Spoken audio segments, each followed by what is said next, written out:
हमारे जो ये किडनी है, ये ऐसा नहीं कि कोई इन्फेक्शन से बिगड़ी हो, ये वंशानुगत रोग है, पोलसिस्ट। ये पोलसिस्ट किडनी है जो माँ के गर्भ से ही इसका सृजन होता है। तो अब देखो, ऐसी माता के गर्भ से जन्मे जिसको ये रोग था, वही रोग हमारे आया।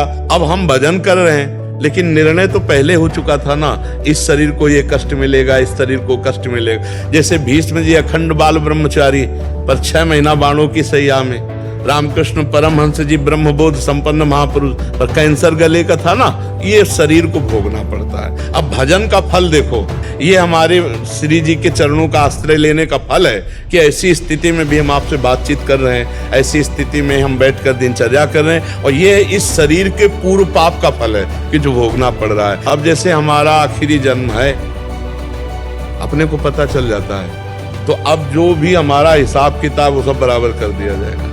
अच्छा, जैसे हम कह देते हैं कि अब हमारा आखिरी जन्म है, तो जब भोजन में पेट भर जाता है तो दूसरे से प्रमाण थोड़ी लिया जाता है। ऐसे हमारी छाती कहती है कि अब तुम्हारा काम हो गया। तो अब हमको परेशानी नहीं है। देखो, कई लोगों ने हमसे कहा कि किडनी बदला लो, तो हम प्रिया जो से कहते हैं, राधा रानी से, कि जब किडनी बदलाने पर अगर हम सही काम कर सकते हैं तो इन्हीं किडनी से क्यों ना करवाओ। और हम कह इसलिए नहीं सकते कि अब हमको आवश्यकता नहीं। अगर हम इस शरीर को प्यार करते तो वो हमें गति ही ना मिलती, और जब उस गति से प्यार किया तो शरीर से प्यार है नहीं। अब ये चाहे आज रखे चाहे 100 वर्ष रख दे, उनकी बात क्या है।